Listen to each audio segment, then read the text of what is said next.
The guys completing a custom home in Johnson City are recovering addicts. They say their experience shows people in recovery make better workers, and that paying it forward is also a crucial aspect of staying clean. I think that whenever folks enter into addiction or recovery from addiction, there's many processes that they have to go through, and we feel like that a job has a big part to do in that.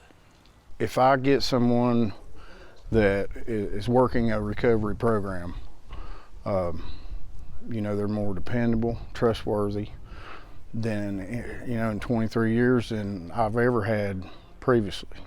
Don't have guys in trouble on Monday. They're here. A fellow recovering addict's kindness changed Craig Forrester's life when the man offered him a job and a belief that Forrester could succeed. When I got out of treatment, I had no skills. I knew how to sell drugs, and I knew how to work in restaurants and bartend and that kind of thing. And he let me hang sheetrock, and the first day I hit a main water line of an apartment complex with a screw hanging the sheetrock.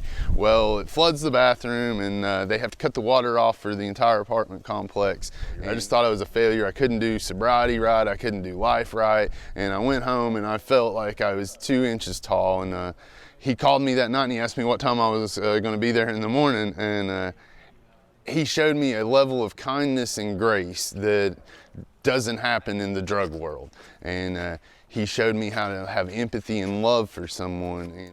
A few years later, Forrester was able to pay it forward to John Rogers, a man who would eventually become his boss. Man, I've been clean almost 5 years now, and he came in probably 3 years ago for the first time, and we built a relationship when he got out. One of my biggest fears was what life would look like without drugs and alcohol. And they made it look fun, and I wouldn't say effortlessly, but it didn't look as hard as my mind was telling me. When Rogers left treatment, Hicks stepped in. So I could tell that he really was wanting to have a new life and get a fresh start. And he set me up with a few days, just day labor, just get some money in my pocket, because most of the time you go into rehab penniless and pretty much homeless. And then now in 2 years it's grown to he has a few employees and doing most of my painting work.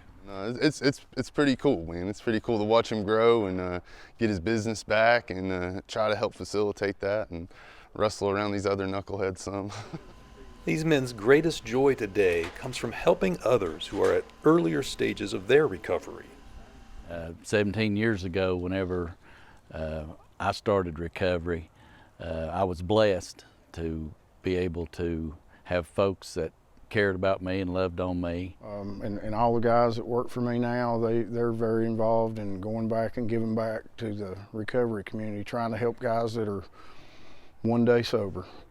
I always allow them time to go do that, because it's very, very important, because someone done that for me. It's really a blessing to see guys, you know, after 6 months, a year, 2 years, really giving back and helping other addicts that's just coming into programs. You see the transformation and the rebirth, and that's what recovery is really about, is a transformation into a man that you didn't even know existed within you.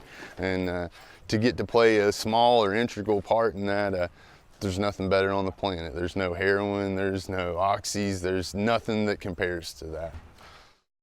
Tim Hicks, the general contractor on this home, says his approach, many of his subs hire recovering addicts, enhances his company's quality and reputation. I think it helps out tremendously, because they are actually wanting to work. They are actually wanting to better themselves. They are actually wanting to please our customers. So it's a big difference in somebody that just is here every day and just getting their time in. These guys are not like that. In Johnson City, Jeff Keeling, News Channel 11.